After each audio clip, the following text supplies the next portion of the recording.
E se a pessoa acompanhou aquela aula, vai perceber que ontem o Bitcoin deu sinal desse setup. E esse sinal ele vai aparecer poucas vezes. Ele não aparece de uma forma tão frequente.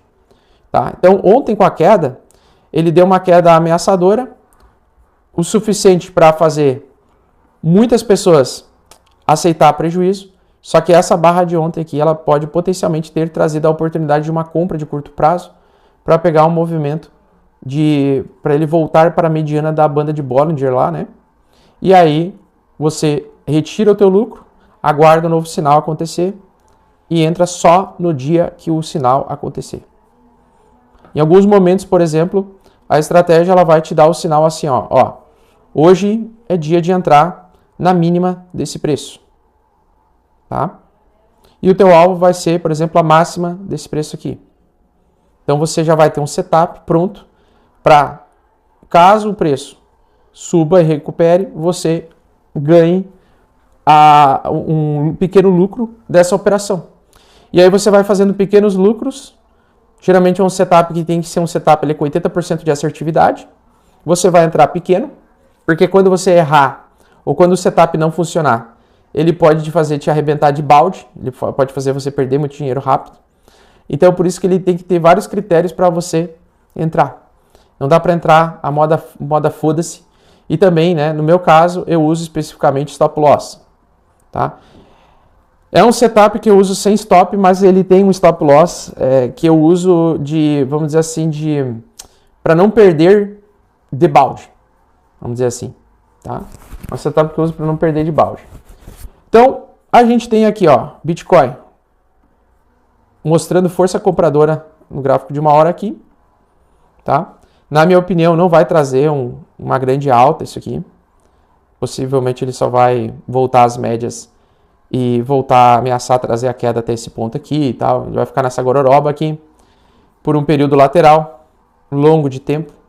Né? Eu sempre, em lateralidades, uso o setup semanal para ver, porque querendo ou não, isso aqui é um fundo triplo semanal que está aparecendo aqui. Tá? Então, ele pode ter, por exemplo, alguma semana em que faça isso daqui e depois devolve, começa a devolver devagarinho, aí faz isso daqui, devolve devagarinho, outro setup, e aí ele fica nesse ponto assim, nessa água de salsicha, tá? E aí tu tem que ter um setup chamado setup de volatilidade, você tem que operar volatilidade, que é diferente de operar tendência. Você opera com uma mão menor e você opera dentro da lateralidade, tá?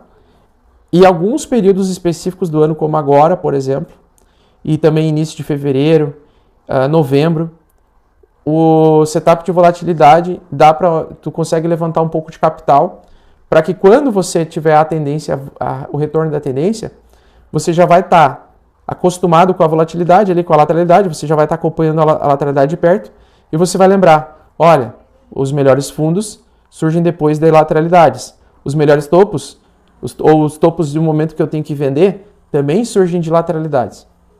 Tá? Então, sabendo disso, quando você tem um ativo que está subindo sem parar e ele começa a lateralizar, você sabe que potencialmente ele pode construir topo. Quando o mercado está subindo sem parar e ele começa a lateralizar, como é o caso da Nvidia, você pode estar vendo a construção de um topo e pode ficar preso caso o preço perca a média 200. Tá? Então, esse movimento aqui, ó, é um movimento lateral.